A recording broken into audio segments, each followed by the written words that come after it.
సాక్షాత్తు కైలాసనాథుడే కొలువుతీరిన క్షేత్రం. ప్రపంచంలోనే అత్యంత పురాతనమైన ప్రాంతం. పరమేశ్వరుని త్రిశూలంపై ఏర్పడిన నగరం ప్రళయ కాలంలో కూడా నాశనం కాదని చెప్పబడే ఒక దివ్య క్షేత్రం కాశీ. కాశీ కాశీ కాశీ అని 3 సార్లు పలికితే చాలు మోక్షప్రాప్తి సిద్ధిస్తుందని కాశీఖండంలో పేర్కొనబడింది. అంతటి మహామహిమాన్వితమైనటువంటి నగరాన్ని జన్మలో ఒక్కసారైనా దర్శించుకుంటే చాలు అని అనుకోని భక్తులుండరు. ఆనంద కాననం, కాలభైరవ దర్శనం, విశాలాక్షి వీక్షణం, విశ్వనాథుని విన్యాసం, అన్నపూర్ణమ్మ అనుగ్రహం, మోక్షపురి, మహాశ్మశానం, పంచక్రోశ క్షేత్రం అనేటువంటి ఎన్నో పేర్లు మన కాశీకి. భువిలోన కొలువైన పరమేశ్వరుని నిత్య నివాసమే కాశీక్షేత్రం. తల్లి గర్భంలో 9 నెలల కాలంలానే వారణాసిలో 9 రోజుల నిద్ర ఒక మనిషికి అంతటి పవిత్రతను చేకూరుస్తుందట. ఇక కాశీక్షేత్రంలో గ్రద్దలు ఎగురవు, గోవులు పొడవవు, బల్లులు అరవవు, శవాలు కంపుకొట్టవు, కాశీలో మరణించిన ప్రతి జీవి కుడిచెవి పైకి లేచుంటుంది అని ఎన్నో విశేషాలు వింటూ ఉంటాం. కాశీ విశ్వేశ్వరునికి శవభస్మన లేపనంతో పూజ ప్రారంభిస్తారు. ఇక కాశీలో పుణ్యం చేసినా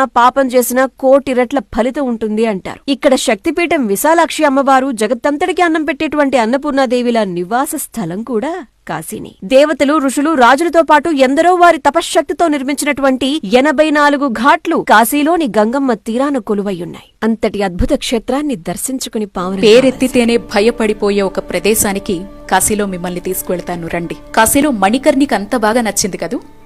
దేవతలతో స్నానం, పితృదేవతల ప్రీతి, విష్ణుకుండం, దత్తదర్శనం, ఫుల్లుగా పుణ్యం. మరి మనకు నచ్చని, అసలు స్వీకరించని శివయ్య అక్కడే ఉండే మరో చోటు చూపించనా? మరణం.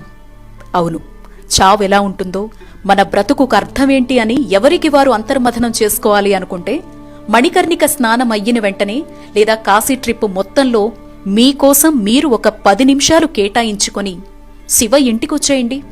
అదే అండి కాశీకి అసలైన అర్థమైన మహాశ్మశానానికి.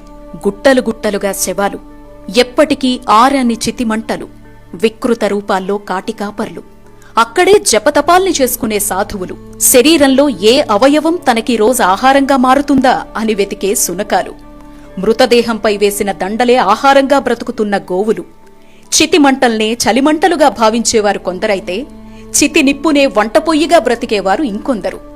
రండి, కూర్చోండి కాసేపక్కడ. ఇవి కాశీలో కనపడే సత్యాలు. జీవితమంతా నేను, నాది అనే రెండింటి మధ్య చిక్కుకుపోయి జీవిత పరమార్థాన్ని, ఈ శరీరం లేకపోయినా ఏది శాశ్వతమో తెలిపే అసలైన చోటు ఈ మహాశ్మశానం. రాజు లేదు, పేద లేదు, ధనిక లేదు, బీద లేదు, ఇక్కడంతా ఒక్కటే. నీకోసం నీ వాళ్ళిక్కడికొచ్చినా కనీసం నిన్ను వదిలి వెళ్లేటప్పుడు వెనక్కు కూడా తిరిగి చూడరు. నువ్వు ఒంటరివయ్యావే అని కూడా అనుకోరు.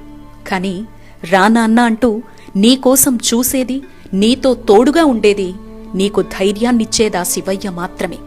పైగా వచ్చే ప్రతి ఒక్కరి కుడి చెవిలో తారక మంత్రాన్ని బోధిస్తూ ముక్తిని ప్రసాదిస్తున్నాడు కాశీ విశ్వనాథుడు. ఏం లీలలయ్యా శివయ్య, అద్భుతం కదూ. జై కాశీ, దివ్యకాశీ, భవ్యకాశీ.